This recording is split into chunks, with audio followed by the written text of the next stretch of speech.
Olá pessoal, bom, bem-vindo, ao nosso curso Introdução, ao investimento, Introdução ao mercado de ações e opções. Bom, nós vamos falar sobre a função das bolsas de mercadorias.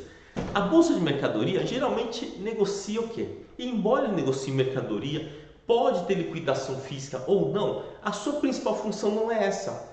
A sua principal função das bolsas de mercadorias é uma coisa chamada transferência de risco. É para transferir o risco de um para outro.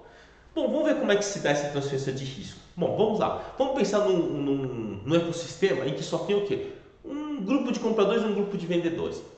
E aí eu chego e faço assim, falo, olha, eu te forneço café para você fazer o café solúvel. Fazer o café solúvel, tá certo? O café solúvel ele não compete com o café em grão no quesito de preferência. Quem compete com o café em grão, o café em grão acho que não tem substituto, na minha opinião. Porque o café em grão, aquele café bem passado, cara, não tem coisa melhor do que isso daí para você tomar de manhã. Tá? O café solúvel, tem gente que gosta. Eu particularmente, eu tomo café solúvel só quando não tem o café o que os mineiros são café de verdade, Tá, então vamos lá, mas de um modo geral, na preferência do consumidor, o café solúvel, ele é concorrente de quem? Do chá e na Europa da cevada, Então se a cevada estiver baratinha, acho que o café solúvel não vende muito, e se o café solúvel estiver mais barato, ele consegue competir com a cevada e com o chá. Bom, beleza. Então vamos pensar no seguinte, vamos supor que eu sou produtor de café em grão, e eu tenho lá um consumidor grande, meu café em grão, e eu vendo para o consumidor para fazer café solúvel, tá? E aí, num dado momento, o café dispara de preço, então eu fico com um sorriso até aqui. No outro ano, sobe mais o preço, e o cara, o meu cliente se matando para poder me pagar, tá certo? Cara, aí no terceiro ano acontece novamente, o café explodindo de preço. Sabe o que vai acontecer? Se for um universo razoavelmente finito, é a minha vez de quebrar, porque não vai ter comprador. Porque mesmo que eu queira vender para o cara, esse cara já quebrou. Coitado. Ele já quebrou. Então, não adianta eu extorquir o meu consumidor, extorquir a minha ponta vendida, a minha ponta compradora, quer dizer. Por quê? Porque aí, se ele não tem lucro, ele quebra. Isso acontece muito. Isso ocorre o quê? Uma quebra de cadeia produtiva. Vai ter uma quebra de cadeia produtiva. E isso já aconteceu Isso já aconteceu. Assim, não tão recente, mas muitas vezes, em muitos momentos da história, aconteceu uma quebra de cadeia produtiva porque um lado começou a ganhar muito e inviabilizando o outro lado. Tá? E a função justamente das bolsas de mercadorias é isso. É conseguir gerar o quê? Uma equalização de risco para os dois lados. Então vamos supor o seguinte, você tem lá, vamos pegar um exemplo aqui do milho. O milho. Você tem um milho aqui, tá certo? Eu sou um produtor de milho e eu vendo milho lá para o meu consumidor lá. Aí acontece o seguinte, o milho sobe de preço, ou melhor, cai de preço. Aí o que acontece? O milho cai de preço e aí é a vez do quê? Do consumidor ficar feliz. Ele está feliz, o consumidor, está super feliz. China, você se lascou. Agora você vai ter que me vender o milho a R$40 a saca. Aí no ano seguinte acontece a mesma coisa, tá? Então eu tive que pagar lá, R$40 a saca.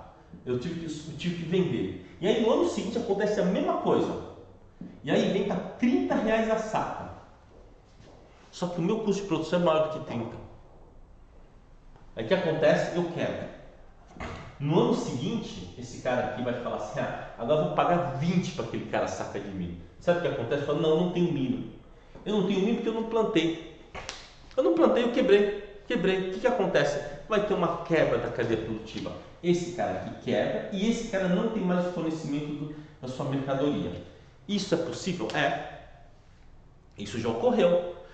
Infelizmente, lá nos anos 94, 95, nossa, toda a cadeia de sucro alcooleira estava assim, o cara com a corda no pescoço, assim, não conseguia respirar, porque os preços estavam muito baixos, eles não conseguiam vender o produto, né? Bom, enfim, essas coisas acontecem nos ciclos econômicos. Mas o que a Bolsa de Mercadorias tem a ver com isso?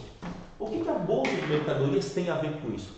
A Bolsa de Mercadorias, a BMF, tá? A Bolsa de Mercadorias de Futuro, ele tem essa função de transferir esse risco.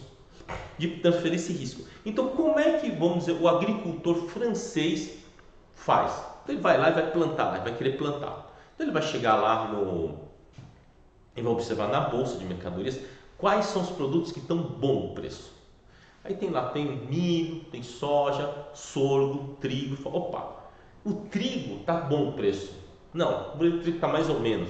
Mas o sorgo está com preço melhor. O que o cidadão faz? Vai lá, planta sorgo. O preço não está bom? Está bom hoje, e na época da safra? Não sei. Então eu já vou lá e vendo o quê? O contrato futuro. O futuro de sorgo.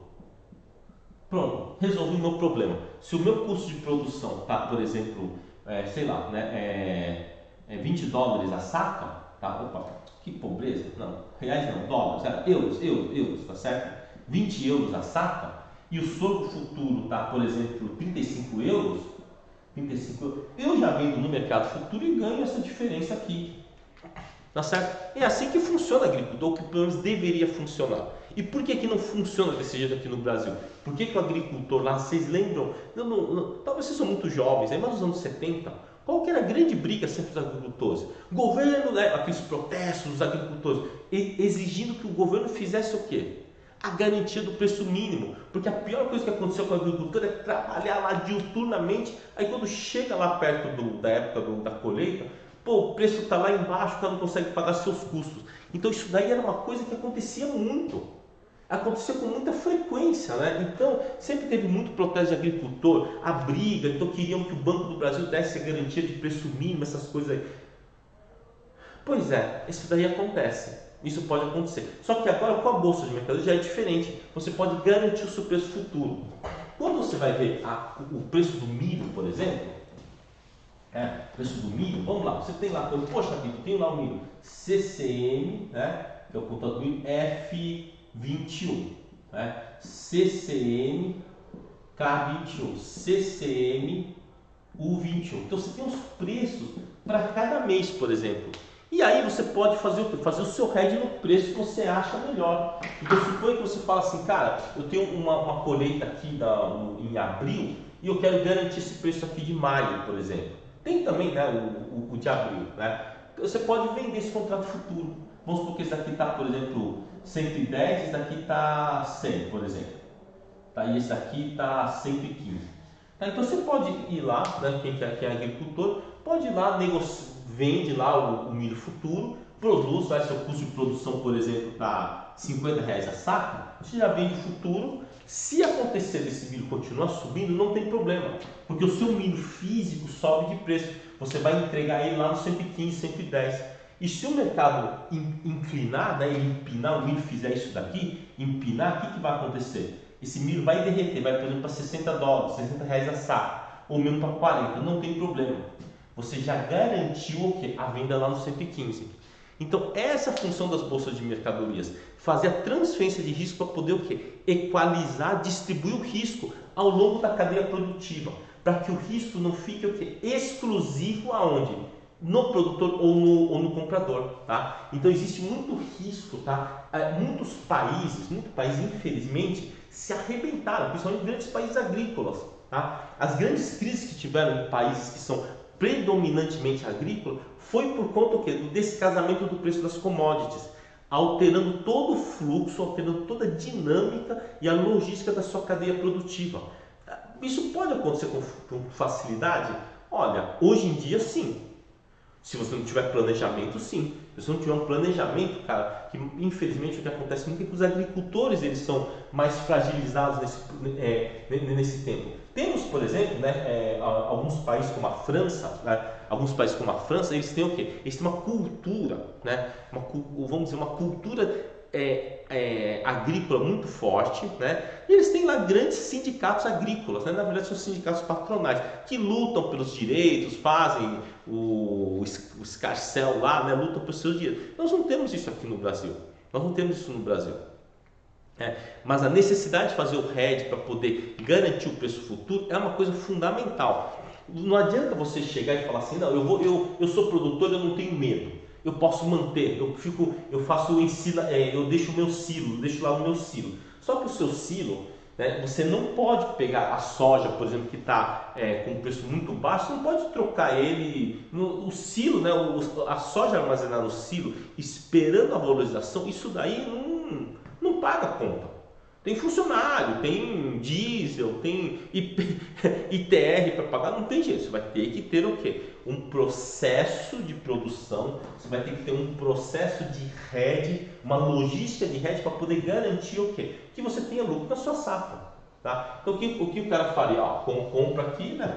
Produz, né? Não precisa redear tudo, redia uma parte lá, né? Faz o seguro agrícola, claro, né? Tem um risco aí de quebra de safra, alguma coisa assim, você vai ter que fazer um certo seguro, tá? Ou se não, na hora que você observa um preço muito bom e você tem estoque, tem estocagem, né? Mesmo que seja no silo, você pode fazer essa venda futura de contratos agrícolas para garantir o preço.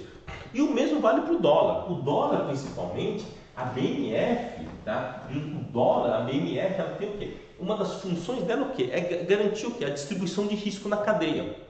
Essa é uma das funções, na verdade é uma função secundária. Lá se negocia risco lá, tá? E quando você fala de negociar risco, assim, então eu não posso ir lá trocar risco? Pode.